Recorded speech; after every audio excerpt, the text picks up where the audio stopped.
The last two preferences that I'm going to be talking about are speech and universal access. And for both of these, what I will do is give you a brief overview of them, but I am not going to give you a full demonstration of them. And the reason is that both involve speech, audio, and changes to the screen to make it easier to read, and speech synthesis and speech recognition for the computer are basically incompatible with recording what's going on. So, in other words, if I want to send my speech to the computer so that it can be recognized, then I'm going to have trouble speaking to you. If I'm going to turn text into speech, the computer needs to speak or to use a synthesized voice, and that also is rather difficult to do. So I'll give you an overview of what's going on, and you can see what's available here with speech and universal access. The important thing to note is that built into Mac OS X is speech recognition.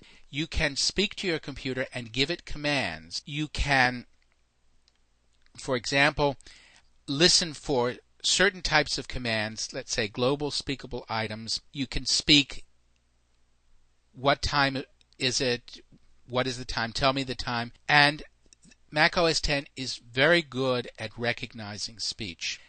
It's even better at recognizing speech if you use a headset microphone or if you are in an area without a great deal of ambient noise in the background. This is not just true of Mac OS X, it's true of all speech recognition software. You can choose what it is that you're going to be speaking into. You can say that you want the Mac to listen only when a certain key is pressed down. That's very useful so that the Mac doesn't respond to conversation in the room. You just hold down a key such as the escape key, and at that point the Mac will listen. You can also choose to have the computer listen all the time, but listen for some keyword, such as the default is computer, tell me the time. So unless there is a pause followed by the keyword such as computer, the computer will be listening, but it will not be responding to your commands. The keyword should be an easily recognizable word. Computer is a good one. It has a good combination of vowels and consonants. And when I say easily recognized, I mean easily recognized by the software. And you also have the ability to have the computer say in some way or another that it's recognized a command. The reverse of that is to speak in a synthesized voice text. You can have alerts, dialogues that are posted on the computer spoken to you. You can also select text in a document that supports this, such as TextEdit, select it as you normally would select text, and then speak the text when a certain key combination is pressed. So those are the basics of speech recognition. It's very interesting to use, and my suggestion to you is that you experiment with it and see how powerful it can be.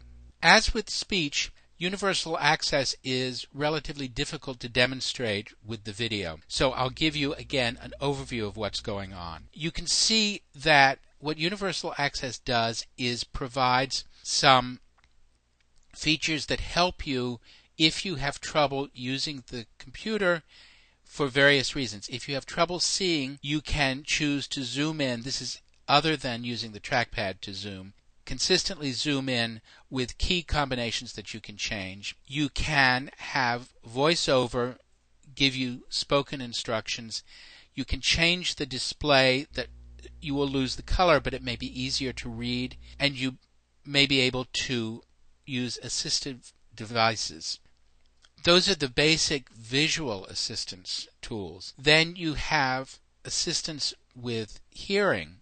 For example, if an alert is posted, you can see it, and there's usually some alert sound that goes with it. But if you have trouble hearing that, you can choose so that the screen will flash.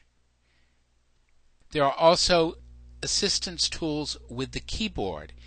We have these key combinations that we use sometimes, and sometimes it's difficult for people to press more than one key at a time. So we have the sticky keys feature, which, if it's turned on, will take a sequence of several keys pressed in sequence as if they were all pressed at the same time. And we also have assistance with the mouse and the trackpad.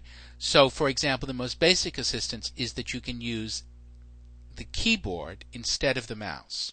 And you have controls over turning this on and turning it off. You can also choose to change the cursor size. So there are a variety of tools built in to Universal Access in Mac OS X that can help people use the computer, and the fact that other external assistive devices can be used makes it even more powerful.